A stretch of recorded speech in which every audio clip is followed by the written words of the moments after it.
Well, first, I would say this: price is no guarantor of something that you're going to like, and price doesn't necessarily equate to something that is good, better, or best. Again, this is all in the eye of the beholder, right? Or in this case, it's the mouth of the beholder. So, I would say when it comes to wine, first, the wine that you like is a good wine to you, and there's no reason you should have to think outside of those, boundaries, especially as you're going on this journey. I would say my favorite wine at any given moment is the one that I'm sharing at the table right this second. That's the beauty of wine is sharing it, discovering it together. More than anything, it's the conversation that happens around that bottle and around you know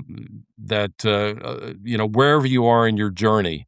That's the beauty, is the shared experience, the shared conversation, and wine just helps that conversation to evolve and blossom. That's one of the beauties of wine.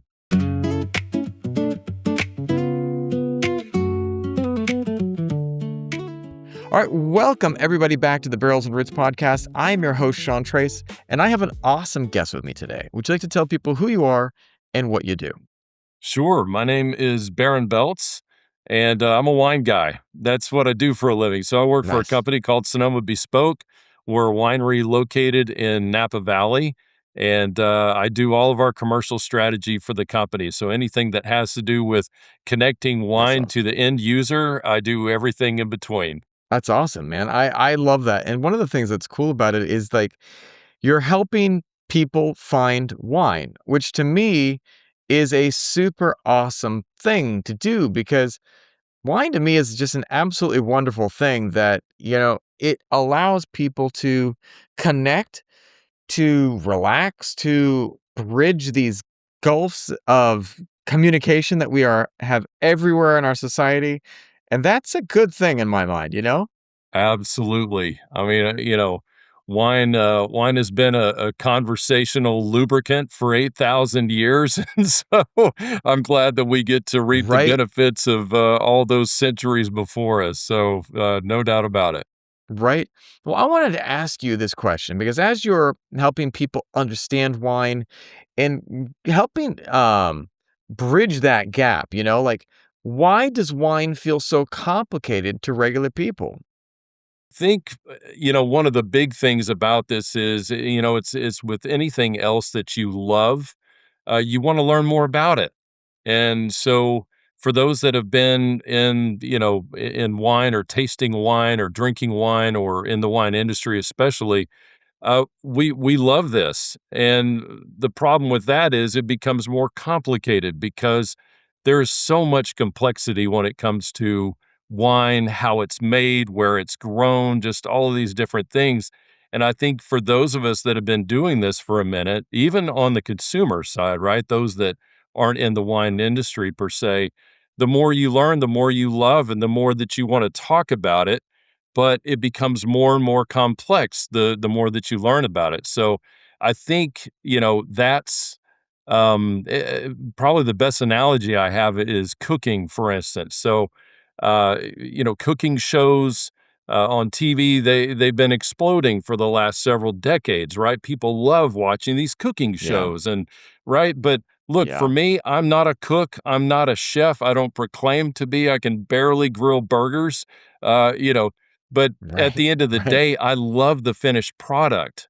And so I don't Yeah, necessarily want to know the science and the chemical processes behind why these six ingredients created a loaf of bread. For me, I just want to eat it and smell it and taste it and enjoy it. And I think for so many people, what we call consumers in the wine industry, that's where most of the folks fall, is right there. They love the product, they love to taste it, they love to enjoy it. They don't necessarily want to know, all of the information of how it got inside that bottle in front of them on the table, right? But if they ask a question, the key is make it simple. And if they want it more Yeah. complex, they'll tell you, So I always try to dumb things down, make it simple, make it easy.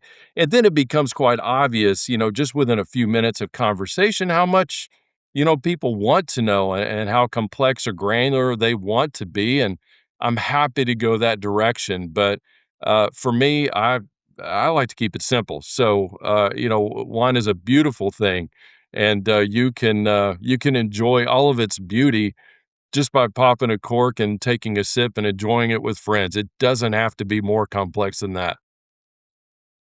I completely agree. I love it, and I think that great people can understand finding people where they're at, not judging them for where they're coming from or who they are and how they approach wine. I think one of the funniest experiences I had is I went to a restaurant with a friend. And I just talked about this earlier today in a conversation with a friend that I had a friend that went to a restaurant and the Somm came up, and this guy was a funny dude, and he just was, like, always cracking up with stupid jokes and just saying really wild things, but Somm comes up, and he looked at my friend and I, he's like, "Well, what wine do you guys wanna pair with your food tonight?" And I was like, "I don't know," and my friend gave me this look, and I was like, "Oh, no, here we go," and he looked at the Somm, and he's like, "I want a wine as dirty as my ex," and the Somm just, like, got this look. And he just was like he got quiet, he looked at them, and I was just like, "Oh, dude, we're gonna get kicked out of this restaurant." And the Somm's like, "I got a Barolo that will be right, Ah, up your alley." And just like That's cold, awesome. like just this boom, and I was just like and one of the things that I thought was funny was like, my friend was an idiot, but, he was coming there and he wanted to experience something fun, and this guy asked him a question, and he answered the way he answered, and Yeah, he was met where he was at. And yeah, the guy was like, You got a sense of humor, but I've got a wine for you." And when my friend had that Barolo, he was like, "All right, I see why you said this wine is downright mean." And, like, it was wild like that because he was a regular guy. He was yeah, not a pretentious guy. He was not a guy that, he was a dude that was normally out drinking, some type of beer and some type of microbrew. yeah. And he rolled up to a nice restaurant with me and he was just who he was. I love it. The Somm could have just as easily gone the direction of, like, Dirty Martini or something along those lines, right? But instead, it was like, "No, Yeah. we're talking about wine," so I love that he was listening and did like you said, just met your friend exactly where he was at, and, a dirty, Barolo, that Nebbiolo grape, man, that's a rough one, especially if you're just starting out in wine, but, I love it. That's awesome. Well, I want to ask you, like, for people that are just getting into wine, where do they start? How does a person just sit there and go, like, how do you get into this wonderful world of wine, man? Yeah, I think the first part is, curiosity, right? Some people don't, like I mentioned about food, some people don't have a lot of curiosity in food. They don't like to discover. They really don't want to try new things. They like their steak and potatoes and maybe throw in a carrot from time to time, right? But then, and Yeah. those kinds of people, right? Then people who love to have culinary experiences. And so when it comes to wine, for me, it's much the same. Um, you know, how to get started or where to get started, hopefully you have friends that like wine and enjoy wine, and maybe you can start with them, because the best Yeah. time to have a glass of wine and enjoy it is to share it, with friends and folks that you love. So for me, that's the entry point, into wine. But for the wine discovery, I mean, the key there is that, to me, there's no such thing as a mistake when you're discovering, when you're walking down a path in the jungle or whatever the case may be, right? You may have different options to turn left and right or to just turn right back around, but it's all about discovery and looking up and, taking in all the Yeah. sights and smells and sounds. And with wine, it's exactly the same, right?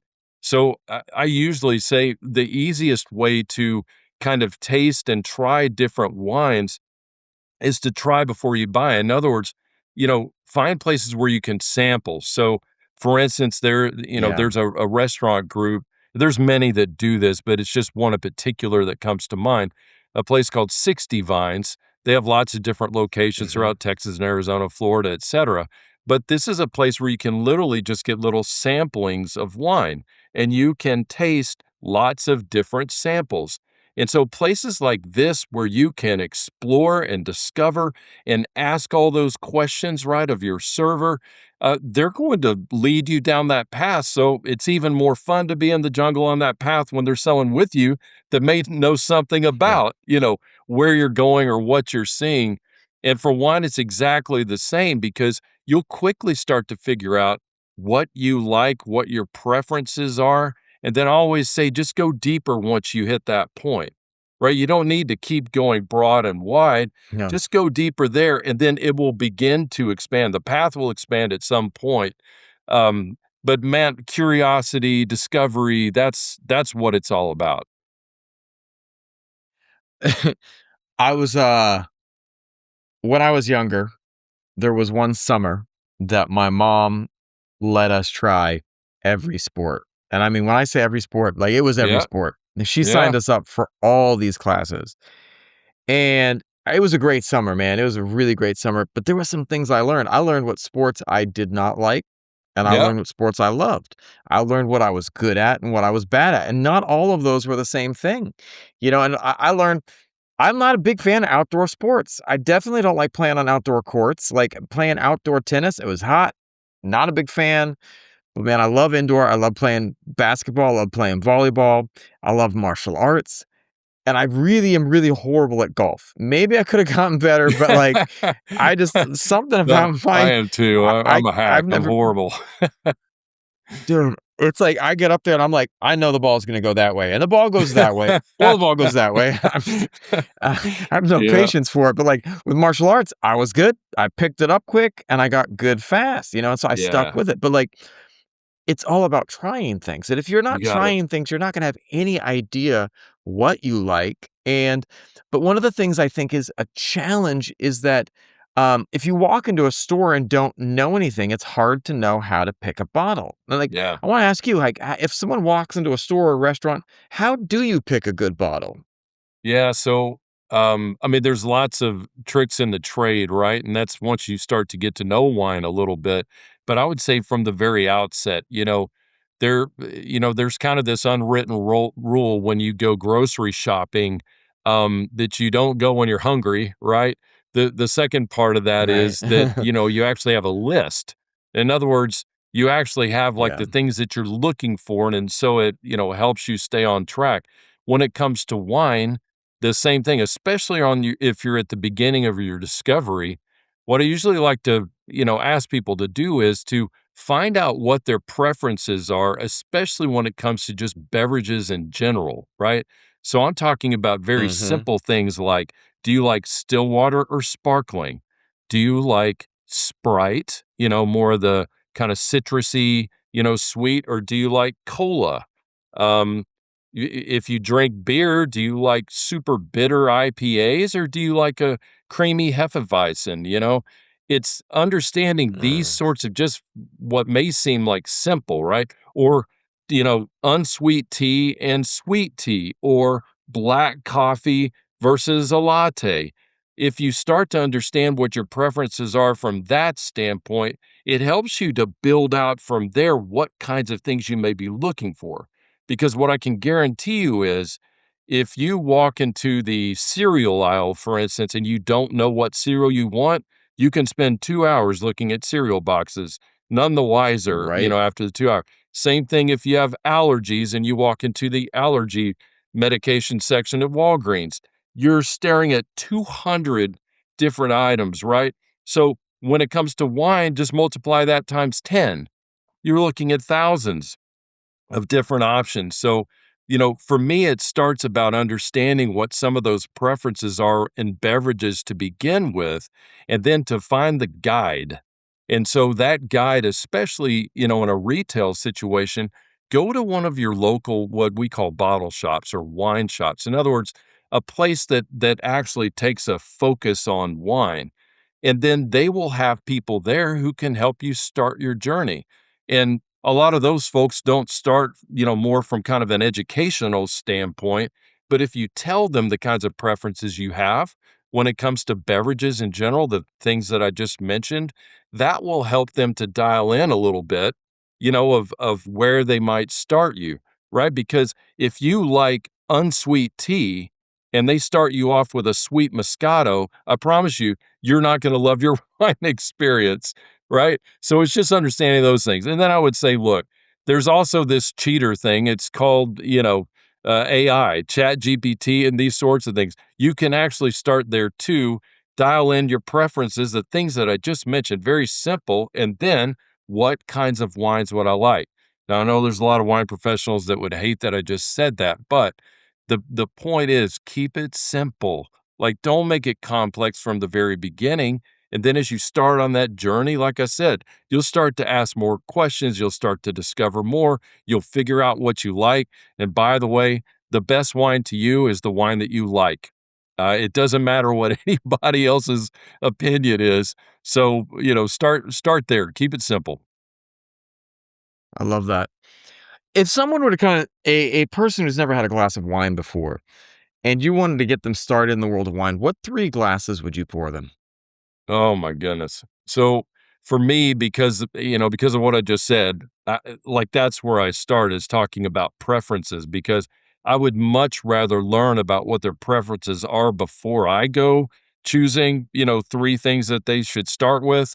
But if I were to ask some of those simple questions, and then maybe I have 3 dozen options behind me to help, fit what those things may be, I definitely want to start with some sort of sparkling wine.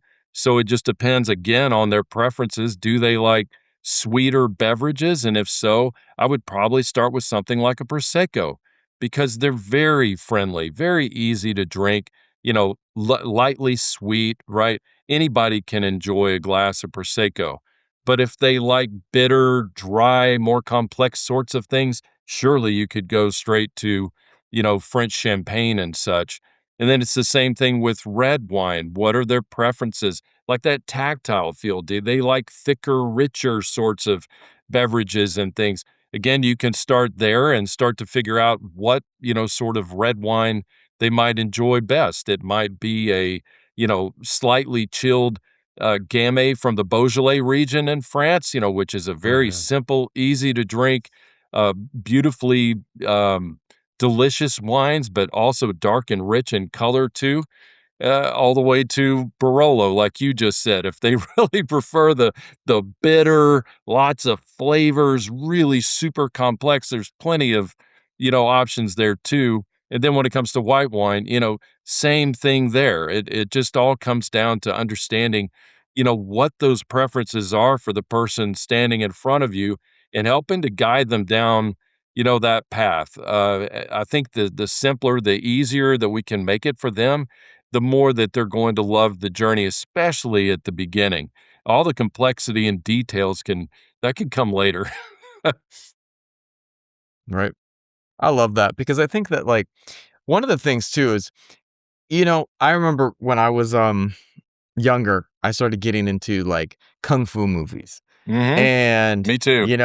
so yeah, right? And there was some great early kung fu movies, and then I was like, "I wanna get into samurai movies," and there was this guy that ran this video shop near my house that he was like, if you remember the comic store guy in The Simpsons, like, it was like that, "Yeah, I'm Yeah. here to tell you about this great movie you should try," and, like, he would tell me, and in the beginning, the movies were way like, some of the movies that he got me to were way beyond what I could understand in the beginning, but, like, he started me Sure. off, he's like, "Alright, first of all, we're gonna try Seven Samurai. It's easy to get to," and I was like, Okay, okay."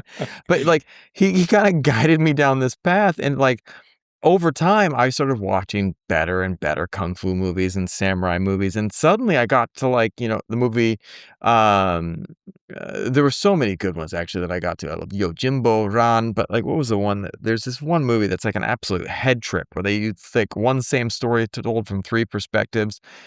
Not an easy movie to understand, and, like, yet it was something that I was able to understand with time, and I Yep, think that you got certain it. wines are like that too.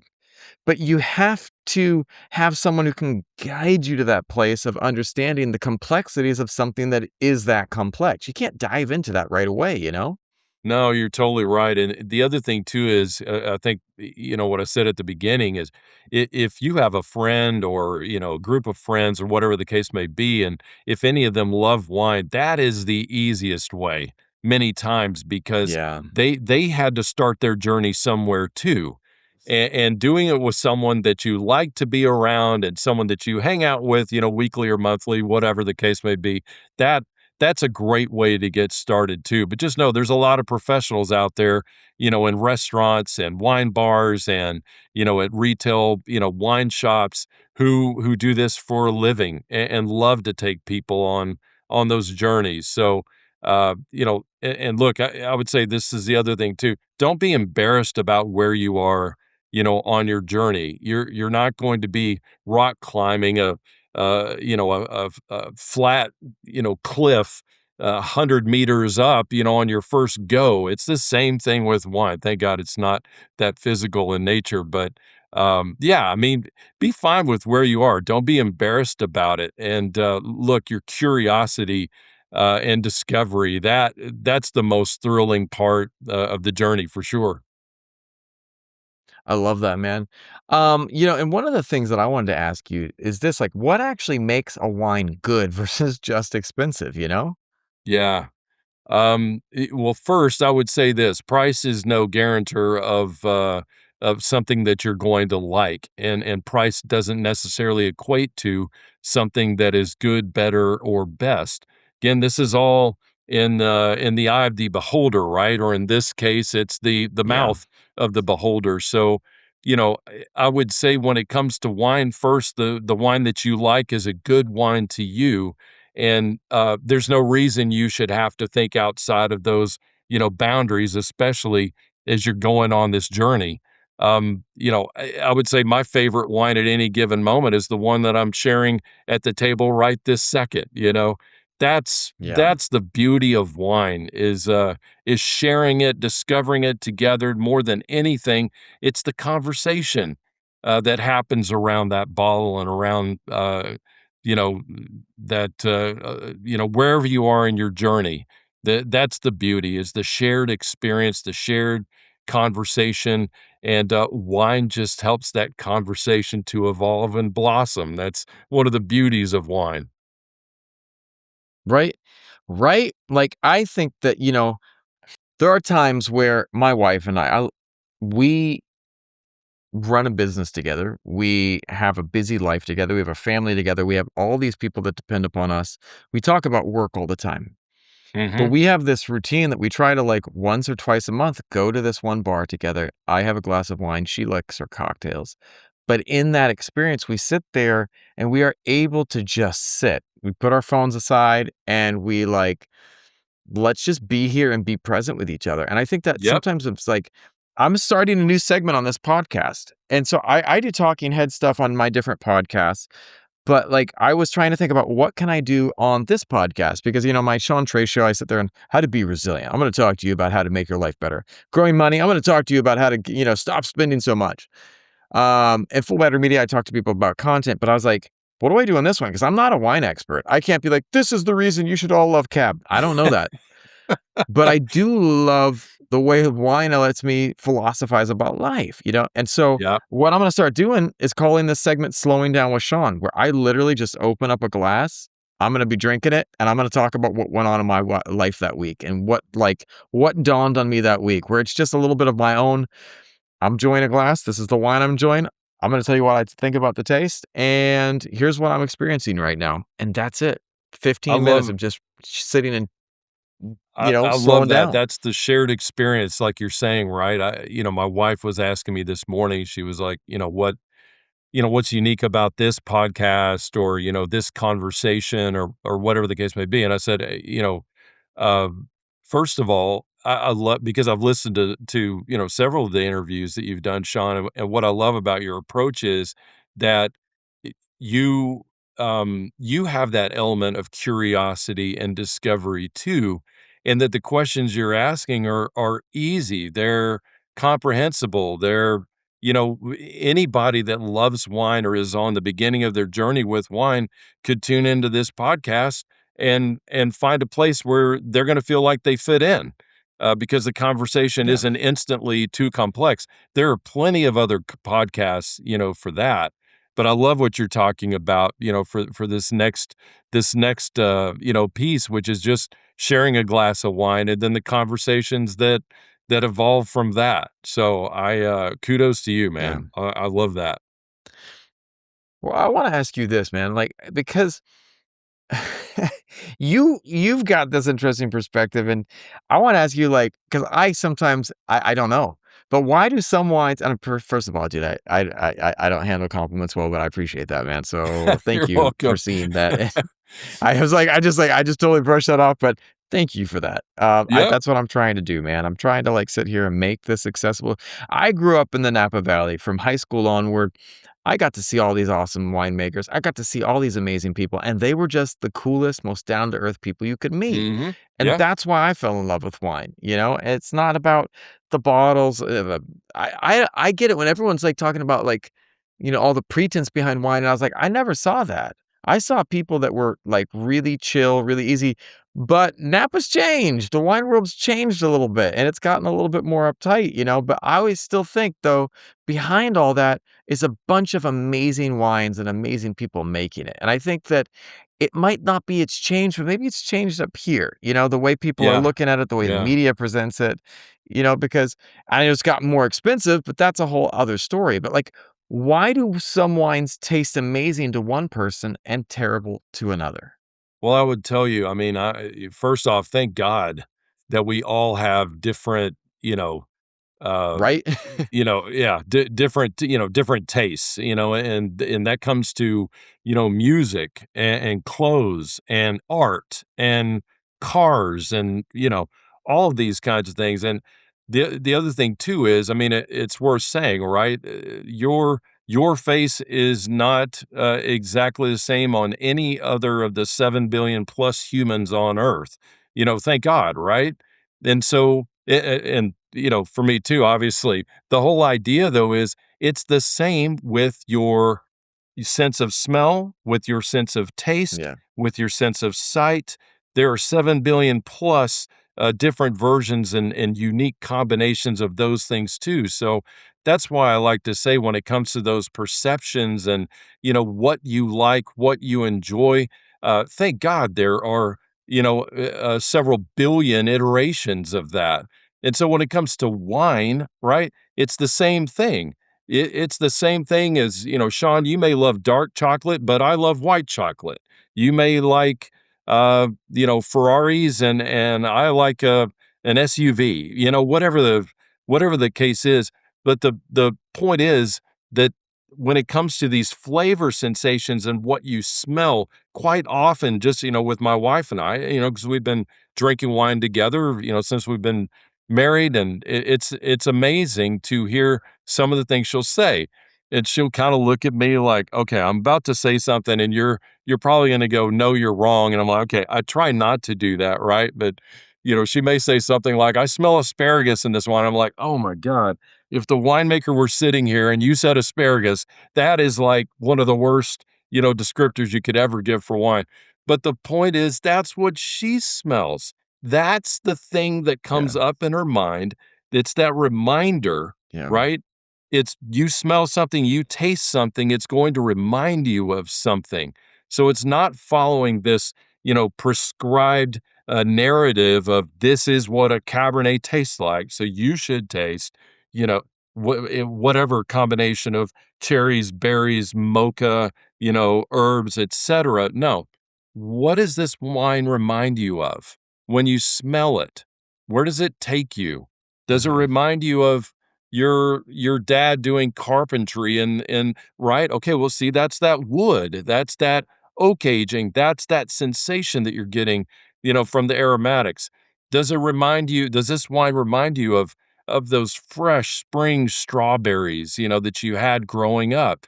Those are all those sorts of sensations, and the beauty of wine is that it helps to just bring these things forward from your own experience at some point. And those experiences have a lot to do with preferences, like we've talked about. So I always like to ask people first, what do you smell? What do you taste? What do you see? And at first, it's hard to do that. Because the words just aren't there, at the tip of your tongue, but over time, you'll find that, especially with a glass of wine, it loosens your tongue. Mhm. It helps you to think. It helps you to philosophize about, these sorts of things. So I like to say again, everybody's preferences and taste profile, everything's different. What they perceive is different. That's the beauty of wine. That's part of the conversation that happens around sharing that bottle of wine. Right? And it's like there's so much depth that you can get into, and you just don't know where it's gonna go. Like, you might go down a path that you were like, "I didn't know we were gonna open that doorway, but Yeah, okay, here we yeah, go," you know? yep, very frequently. Right? Like, "Well, hello, I don't mind if we do," you know? And I wanna ask you this, like, if I only drank 3 types of wine for the rest of my life, what should I try? Oh my god, Sean, whatever you love, right? I mean, or Yeah, whatever right. your wife wants to drink, that's What what do you should you try. love? What do you love? Yeah, Yeah, right. for me, this is it's a conversation that my wife and I have, nearly every evening. I travel quite a bit, but it's what are we thinking for dinner tonight? And then based on that, that's what I'm going to go searching for, on the wine stock that I have. So it all depend because for me, wine most often wine is food. In other words, wine has a place on that table. It has a role to play, just like salt and pepper, just like olive oil, just like cheese, just like the meat, right? On and on. It has a role to play in those sorts of things. And of course, I have cocktail wine too, and just drink it by itself, of course. But most often, most frequently, it has a position on the table, and so that's what I'm, constantly thinking about. But you asked me about my specific preferences and those things, so I Mhm. love champagne. Unfortunately, over the years, it's a lot of the pricing has come out of reach, and so I'm always looking for value.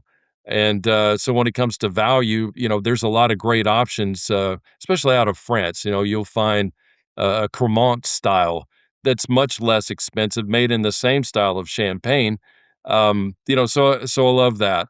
When it comes to red wines, you mentioned Barolo earlier. Nebbiolo is one of my favorite grapes. So whether it's Barbaresco or Barolo, or just a declassified Nebbiolo, I love Nebbiolo. But that's not a wine to start with, right?